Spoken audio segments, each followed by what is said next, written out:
Friends అందరికీ నమస్తే, welcome to my channel. మనం డిఎస్సి 2024 ప్రీవియస్ క్వశ్చన్స్ని చూస్తున్నాం. సోషల్ కంటెంట్కి సంబంధించినటువంటి answers and solutions with full detail explanation మనం చేస్తున్నాం. సో మనం చేస్తున్నటువంటి పేపర్ 1 ఆగస్ట్ 2024 జరిగినటువంటి shift to paper. So last సెషన్లో ఈ సెకండ్ రౌండ్ టేబుల్ కాన్ఫరెన్స్ వరకు మనం సాల్వ్ చేయడం జరిగింది. అయితే మరి ఒకసారి ఈ ఆన్సర్లో ఉన్నటువంటి మిగతా వ్యక్తుల గురించి కూడా నేర్చుకుందాం. సుభాష్ చంద్రబోస్, ఈయన ఐసిఎస్ ఆఫీసర్ ఎగ్జామ్ రాసి సెలెక్ట్ అయ్యాడు. ఆ తర్వాత ఇండియన్ నేషనల్ ఆర్మీ 1942లో INA ఇండియన్ నేషనల్ ఆర్మీని ఎస్టాబ్లిష్ చేయడం జరిగింది with help of captain Mohan Singh. And Subhash Chandrabose 2 నినాదాలు ఇచ్చారు. ఒకటి చలో ఢిల్లీ, చలో ఢిల్లీ. చలో ఢిల్లీతో పాటు నాకు రక్తాన్ని ఇవ్వండి, నాకు రక్తాన్ని ఇవ్వండి, నేను స్వతంత్రాన్ని ప్రసాదిస్తాను, నేను స్వాతంత్రాన్ని ప్రసాదిస్తాను అని ఈయన చెప్పడం జరిగింది. ఖాన్ అబ్దుల్ గఫర్ ఖాన్, ఈయనని సరిహద్దు గాంధీ అంటారు, ఇంగ్లీష్లో ఫ్రాంటియర్ గాంధీ అంటారు. సరిహద్దు గాంధీ ఎందుకంటే ఫ్రాంటియర్ గాంధీ ఎందుకన్నారంటే ఈయన దండి మార్చ్ అంటే సాల్ట్ సత్యాగ్రహం, ఉప్పు సత్యాగ్రహం అప్పుడు ఆయన నార్త్ వెస్టర్న్ ఫ్రాంటియర్ పార్ట్స్లో ఈ సత్యాగ్రహం చేయడం జరిగింది. సరిహద్దు గాంధీ అయినటువంటి ఖాన్ అబ్దుల్ గఫర్ ఖాన్ గారు నార్త్ వెస్టర్న్ ఫ్రాంటియర్ పార్ట్స్ అంటే ఇటువైపు ఈ యొక్క వాయవ్యం వైపు ఈయన దండి మార్చ్ని నిర్వహించడం జరిగింది. అందుకే నేను సరిహద్దు గాంధీ అంటారు. 1987లో ఆయనకి భారతరత్న ఇవ్వడం జరిగింది. ఆ తర్వాత Mahatma Gandhi second round table కాన్ఫరెన్స్లో పార్టిసిపేట్ చేయడం జరిగింది. మనం ఇంతకుముందు చెప్పుకున్నాం. 1930 first round table, 1931 second round table, 1932 third round table. Gandhi దీనికి హాజరవ్వలేదు. గాంధీ వెళ్ళినటువంటి సమావేశం రెండవ రౌండ్ టేబుల్ సమావేశం, RTC అంటారు, రౌండ్ టేబుల్ కాన్ఫరెన్స్. అన్నిటికీ హాజరైన వ్యక్తి అంబేద్కర్. Okay, next question. భారత రాజ్యాంగ రూపకల్పనకు సంబంధించి కింది వాటిలో సరికాని statement. One of the following statement is not true regarding framing of the Indian constitution. Okay, భారత రాజ్యాంగ ప్రవేశిక ఆశయాలు, ఆకాంక్షలు మరియు లక్ష్యాలను ప్రతిబింబిస్తుంది. Yes, Indian preamble of the Indian constitution it reflects aim, aspirations, objectives. ఇది కరెక్టే.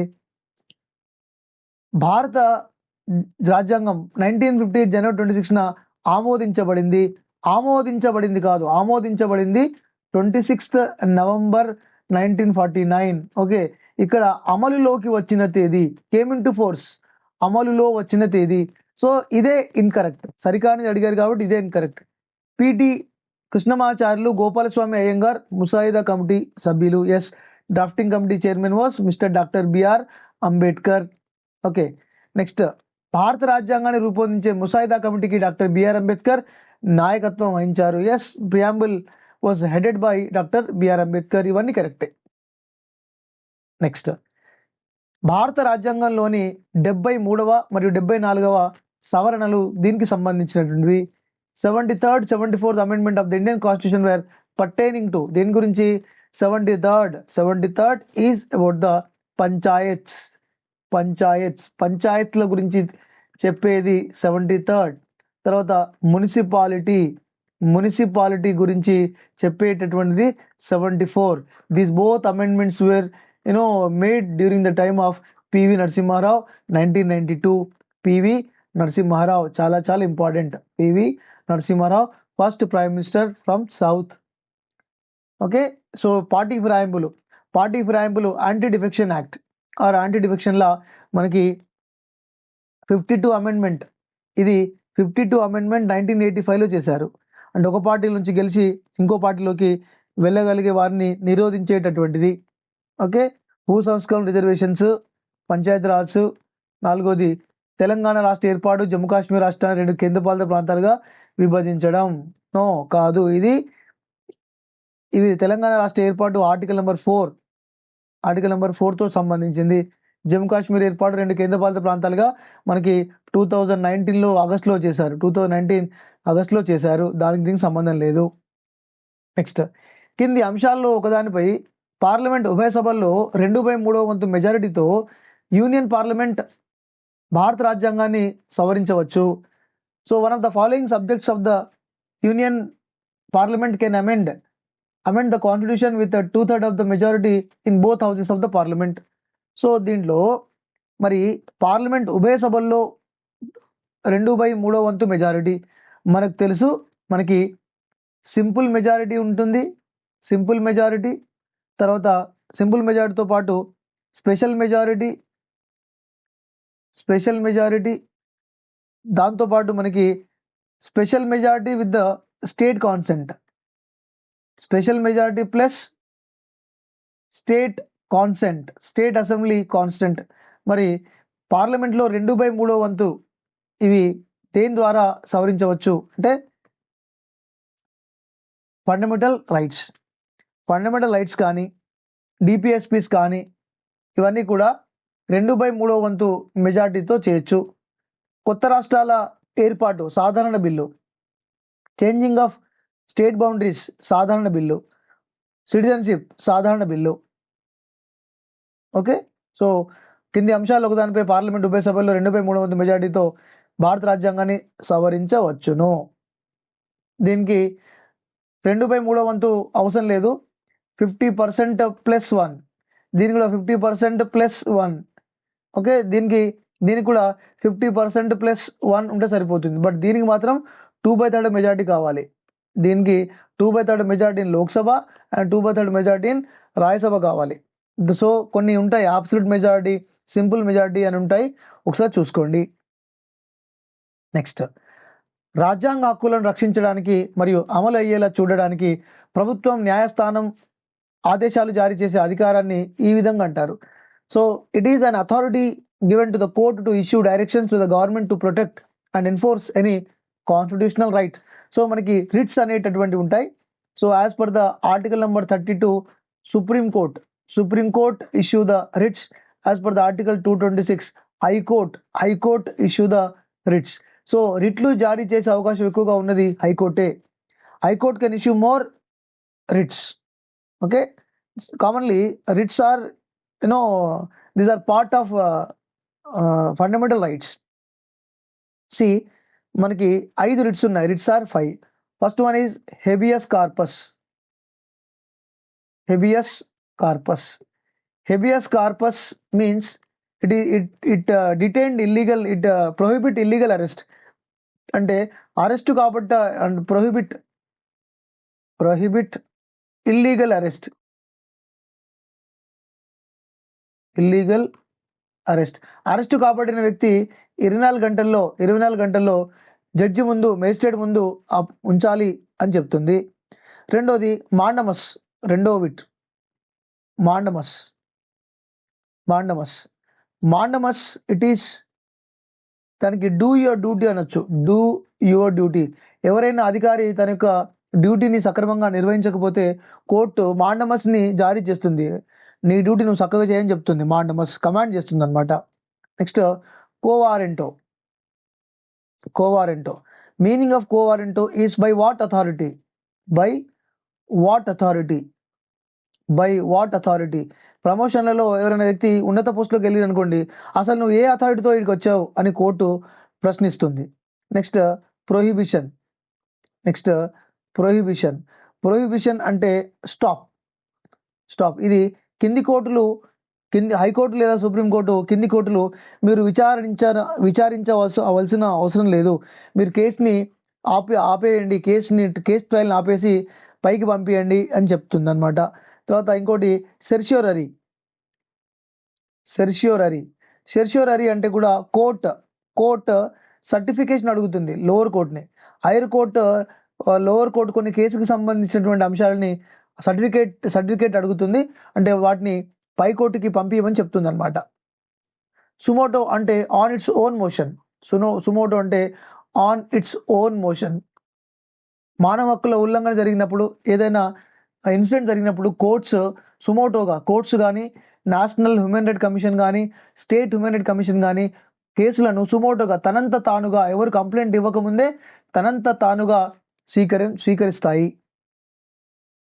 నెక్స్ట్, భారత రాష్ట్రపతి సభ్యులతో కూడిన ఎలక్టరల్ కాలేజీ ద్వారా ఎన్నుకోబడతారు. Previous TET question. The president of India is elected through an electoral college consisting of the members of. Simple, రాష్ట్రపతిని ఎవరు ఎన్నుకుంటారు?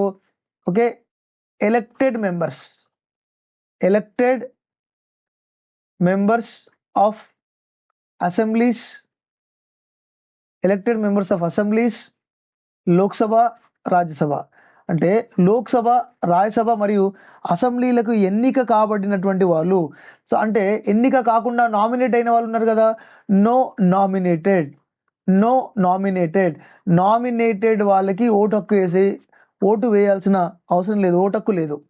రాష్ట్రపతి ఎలక్షన్లలో నామినేటెడ్గా ఎంపీ అయిన వారు, నామినేట్ పదవుల్లో ఉన్నటువంటి ఎమ్మెల్యేలు ఎవరైతే ఉంటారో వారికి ఓటు వేసే హక్కు లేదు. Only elected members of MLAs, అంటే elected members of assembly, elected members of Lok Sabha, Rajya Sabha will vote. So దాని ప్రకారంగా మనకి ఆన్సర్ ఏబిసి. చూడండి, ఎన్నికైన పార్లమెంట్ ఉభయ సభ అంటే లోక్సభ, రాజ్యసభ, అన్ని రాష్ట్రాల శాసనసభ్యులు. ఓకే, నెక్స్ట్ ఢిల్లీ, పుదుచ్చేరి, జమ్మూ కాశ్మీర్ అసెంబ్లీలకు ఎన్నికైన సభ్యులు. ఈవెన్ ఢిల్లీ, పుదుచ్చేరి అంటే ఇది మనకి యూటీస్ కూడా, యూటీలో ఉన్నటువంటి అసెంబ్లీ ఇంక్లూడ్ యూటీస్ అనమాట. సో నామినేటెడ్ ఉన్న వాళ్ళు ఉండరు. So D is eliminated. D eliminate అయితే A B C is our answer. Next, భారతదేశంలో గ్రామ పంచాయతీలకు ఎన్నికలు నిర్వహించేవారు. అసలు గ్రామ పంచాయతీలకు ఎవరు నిర్వహిస్తారు? State election commission conduct elections for the local bodies. మరి కేంద్ర ఎన్నికల సంఘం ఏం చేస్తుంది? ఎవరెవరికి ఎన్నికలు పెడుతుంది? Assembly, Lok Sabha, president elections, vice president elections, ఇవన్నీ స్టేట్ ఎలక్షన్ కమిషన్ చూసుకుంటుంది. సెంట్రల్కి చూసుకుంటుంది. స్టేట్ మాత్రం లోకల్ బాడీ ఎలక్షన్స్ కండక్ట్ చేస్తుంది, లోకల్ బాడీ ఎలక్షన్స్. నెక్స్ట్, దేశాన్ని వర్ణించడానికి భిన్నత్వం లేకత్వం అనే పదబంధాన్ని రూపొందించిన వారు. ఇది నెహ్రూ. యూనిటీ ఇన్ డైవర్సిటీ అనేది నెహ్రూ గారు దీన్ని డెవలప్ చేయ వర్డ్ని బయటికి తీసుకొచ్చారు, నెహ్రూ. దీని విషయంలో భారత ప్రధాన ఎన్నికల సంఘం పాక్షిక న్యాయ అధికారాన్ని వినియోగిస్తుంది. Among the following quasi judicial authority of chief election commission of India. Election commission of ఇండియాకి 3 ఉన్నాయి powers. One is administrative powers. Second one is quasi judicial powers. అంటే క్వాసీ జ్యుడిషియల్ అంటే పాక్షిక న్యాయ అధికారాన్ని కలిగి ఉన్నాయి. క్వాసీ అంటే పాక్షిక న్యాయ అధికారాన్ని కలిగి ఉన్నాయి. అండ్ మూడోది, third one is advisory policies, right. So quasi judicial ఏంటంటే రాష్ట్రపతి, ఉపరాష్ట్రపతి, స్పీకర్ అండ్ చైర్మన్, రాజ్యసభ చైర్మన్కి సలహాలు ఇస్తుందన్నమాట. దేనికోసం? Resolve the issue of the political party, resolving the dispute between the political party. So దాన్ని మనం క్వాసీ జ్యుడిషియల్ అంటారు. ఇంకా ఈ పార్టీ నాది, ఈ పార్టీ గుర్తు నాది అని కొన్ని పార్టీస్ కొట్లాడుకుంటాయి కదా, సో వాటి మధ్య విభేదాలను పరిష్కరిస్తుంది. అంటే యాజ్ ఎ కోర్ట్ లాగా బిహేవ్ చేస్తుంది అనమాట ఈ విషయంలో మాత్రం. నెక్స్ట్, భారతదేశాన్ని బ్రిటిష్ వారు పరిపాలించే కాలంలో బ్రిటిష్ వారి కింద భారతదేశం ఇన్ని విభాగాలుగా విభజించబడింది. అది ప్రెసిడెన్సీస్, సెంట్రల్ ప్రావిన్సెస్, బేరార్ అంటే బేరార్ ఎక్కడుందంటే east central Maharashtra. Britishers were divided India into British presidencies and central provinces and Berar. ఇది ఆన్సర్. బేరార్ ఎక్కడ? East central Maharashtra. నెక్స్ట్, భారతదేశంలో మోటార్ వెహికల్ డ్రైవింగ్ నేర్చుకోవడానికి జారీ చేయబడిన లర్నర్ లైసెన్స్ చెల్లుబాటు అయ్యే కాలం 180 days, 6 months, 180 days. Learning license మనకి మోటార్ సైకిల్, టూ వీలర్ కావాలన్నా, 4 వీలర్ కావాలన్నా, హెవీ కావాలన్నా కూడా మనకి ఫస్ట్ లెర్నర్ లైసెన్స్ తీసుకోవాలి. దానికి ఎంత కాలం ఉంటుంది? టైం 180 days టైం ఉంటుంది. ఓకే, ఆ లైసెన్స్కి. ఆ తర్వాత మీరు టెస్ట్ డ్రైవ్కి వెళ్ళాలి. టెస్ట్ డ్రైవ్లో పాస్ అయితే మళ్ళీ మీకు ఒరిజినల్ లైసెన్స్ వస్తుంది, లేకపోతే మళ్ళీ మీరు 800 ఎంతో కట్టి మీరు మళ్ళీ టెస్ట్ డ్రైవింగ్కి హాజరవ్వాల్సి ఉంటుంది. ఈ సుప్రీంకోర్టు తీర్పులో భారత రాజ్యాంగంలోని ప్రాథమిక లక్షణాలను మార్చే లేదా నాశనం చేసే అధికారం పార్లమెంటుకు కూడా లేదని వాదించారు. అది కేశవానంద భారతి కేసు 1973లో వచ్చింది. ల్యాండ్ మార్క్ జడ్జిమెంట్ అంటారు దీన్ని. ల్యాండ్ మార్క్ జడ్జిమెంట్ చాలా ముఖ్యమైనటువంటి జడ్జిమెంట్ జరిగింది. పార్లమెంట్కి అంటే ఇక్కడ బేసిక్ డాక్ట్రైన్ తీసుకొచ్చారు. బేసిక్ ఫీచర్ లేదా దీన్ని బేసిక్ డాక్ట్రైన్ అంటారు. బేసిక్ డాక్ట్రైన్ అంటే మౌలిక స్వరూపం. బేసిక్ అంటే ఏంటంటే మౌలిక స్వరూపం. భారత రాజ్యాంగం యొక్క మౌలిక స్వరూపాన్ని మార్చేటటువంటి హక్కు ఈ యొక్క పార్లమెంటుకు లేదు అని చెప్పి ఈ కేశవానంద భారతి కేసులో సుప్రీంకోర్టు జడ్జిమెంట్ ఇవ్వడం జరిగింది. మరి గోలక్నాథ్ కేసు ఏంటి? గోలక్నాథ్ కేసులో 1967లో జరిగినటువంటి గోలక్నాథ్ కేసులో ఫండమెంటల్ రూట్స్ని సవరించే అధికారం పార్లమెంట్కి లేదు అని చెప్పారు. ఇక్కడ పార్లమెంట్కి లేదు అని చెప్పడం జరిగింది ఇక్కడ కూడా. ఓకే, ఇక్కడ మాత్రం బేసిక్ స్ట్రక్చర్ అని చెప్పారు. ఏకే గోపాలన్ మద్రాస్ ఇది ఇక్కడ ఏం చేశారు? ఇట్ ఈస్ అబౌట్ ఈ కేసు ప్రివెంటివ్ డిటెన్షన్. ఇది ప్రివెంటివ్ డిటెన్షన్కి సంబంధించింది. సంబంధించిన case. Shankar Prasad and union case పార్లమెంట్కి సవరించే అధికారం ఉంది అని చెప్పారు. రాజ్యాంగాన్ని సవరించే అధికారం రాజ్యాంగాన్ని సవరించే అధికారం పార్లమెంట్కి ఉంది. రాజ్యాంగాన్ని సవరించే అధికారం పార్లమెంట్కి ఉంది అని శంకర్ ప్రసాద్ కేసులో చెప్పడం జరిగింది. సో కేశవానంద భారతి కేసులో మాత్రం మౌలిక స్వరూపాన్ని మార్చరాదు. Basic doctrine, basic feature, basic స్ట్రక్చర్ని ఆల్టర్నేటివ్ చేయరాదు అని చెప్పారు. మీరు ఏమైనా చేసుకోండి, మీ ఇష్టం, కానీ బేసిక్ స్ట్రక్చర్ని చేంజ్ చేయరాదు. Example of basic structure fundamental rights అనేటటువంటివి బేసిక్ స్ట్రక్చర్లో వస్తాయని చెప్పడం జరిగింది. నెక్స్ట్, కింది వాటిలో ఏకగ్రీవంగా ఎన్నికైన ఏకైక రాష్ట్రపతి నీలం సంజీవ్ రెడ్డి ఈయన యునానిమస్లీ ఆయన ప్రెసిడెంట్ అయ్యారు. ఆయన 6th మనకి ఆయన పీరియడ్ ఎప్పుడంటే 1977 to 1982 6th ప్రెసిడెంట్గా ఆయన ఇండియాకి సర్వ్ చేయడం జరిగింది. ఆయన లోక్సభ స్పీకర్ కూడా. నీలం సంజీవ్ రెడ్డి ఈయన సీఎం తర్వాత స్పీకర్ తర్వాత ఆయన ప్రెసిడెంట్గా ఎన్నిక కావడం జరిగింది.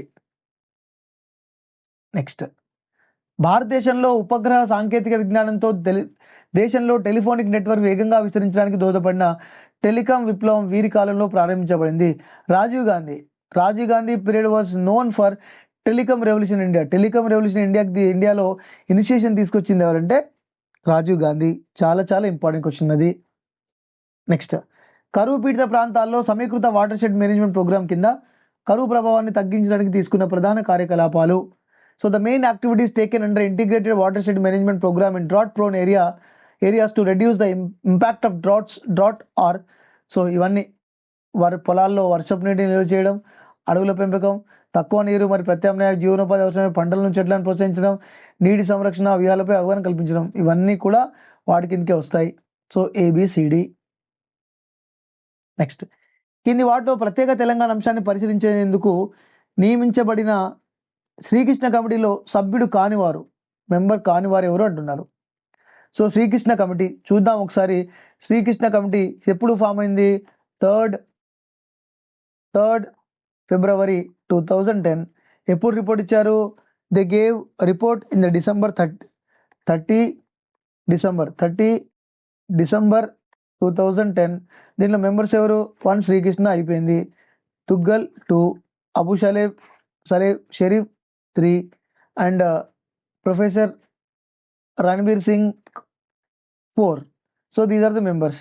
సో కేఎం ఫణిక్కర్ ఇక్కడ member. K M Panikkar was a member. Okay, ఇక్కడ రవీందర్ కౌర్ కూడా ఉన్నారు దీంట్లో. Ravinder Kaur 5th person.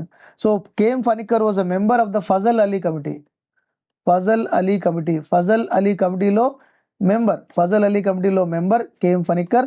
ఫజల్ అలీ కమిటీని మనం స్టేట్ రీఆర్గనైజేషన్ కమిటీ ఎస్ఆర్సి అంటాం. 1953 ఎస్ఆర్సి 1953. They gave report. వీళ్ళు ఎప్పుడు రిపోర్ట్ సబ్మిట్ చేశారు? 1955. And Indian government came with SRA state reorganisation act in 1956. State రాష్ట్రాల వ్యవస్థీకరణ చట్టం 1956. వీళ్ళు ఎస్ఆర్సి ఫామ్ అయినప్పుడు 1953. రిపోర్ట్ ఎప్పుడు ఇచ్చారు? 1955.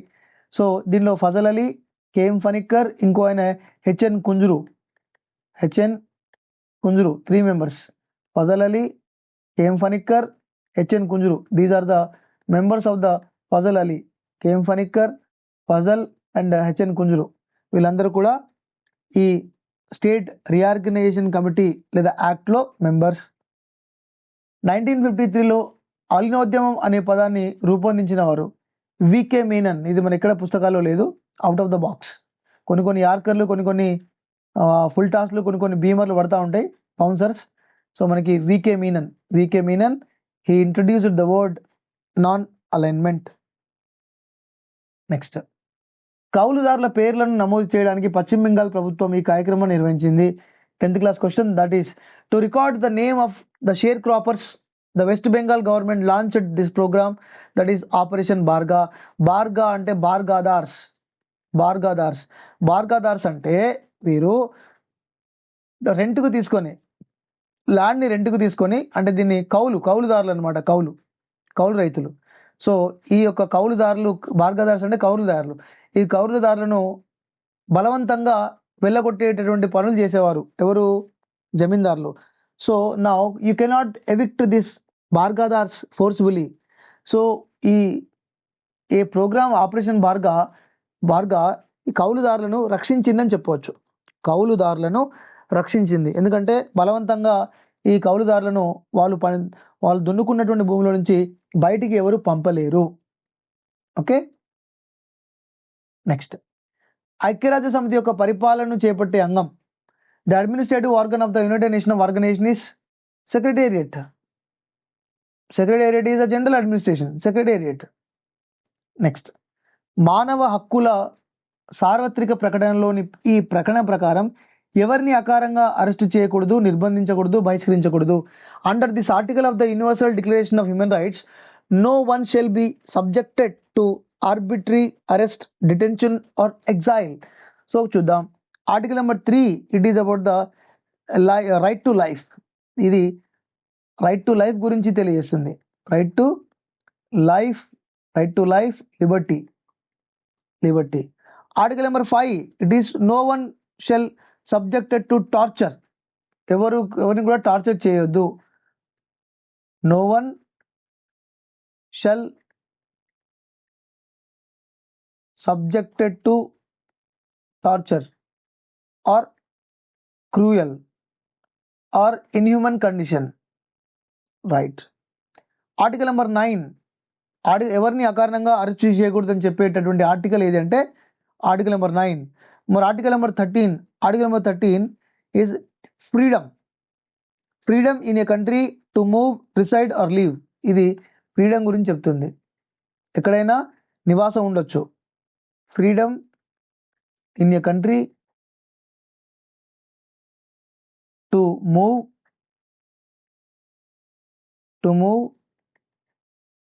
Reside or job also.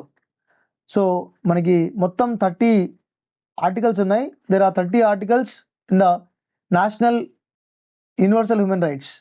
Universal human రైట్స్లో మనకి 30 ఆర్టికల్స్ ఉన్నాయి. సో ఈ 30 ఆర్టికల్స్లో ఈ 3, 5, 9, 13 అనేది మనం నేర్చుకున్నాం. సో ఇదండి. సో ఇక్కడ నేను నాబార్డ్ తప్పు చెప్పానండి. NABARD national bank for agriculture and rural development. నేను రీకన్స్ట్రక్షన్ అండ్ డెవలప్మెంట్ చెప్పినట్టున్నాను, తప్పు, శుద్ధ తప్పది. రూరల్ డెవలప్మెంట్ గుర్తుపెట్టుకోండి. సో ఇదండి, ఒక పేపర్ అయితే అయిపోయింది కంప్లీట్. ఒక డిఎస్సి పేపర్. మనం ఎన్ని క్వశ్చన్స్, 88 క్వశ్చన్స్ మనం అంతా దీంట్లో సాల్వ్ చేసాం. నచ్చిన వారైతే ఒక లైక్ వేసుకోండి, అండ్ నచ్చితే మిగతా వారికి షేర్ చేయండి, కామెంట్ చేయండి, కొంచెం మన ఛానల్ని సబ్స్క్రైబ్ చేయండి, కొద్దిగా ఫేమస్ కూడా చేస్తారని ఆశిస్తూ మీ అందరికీ all the best. Thank you.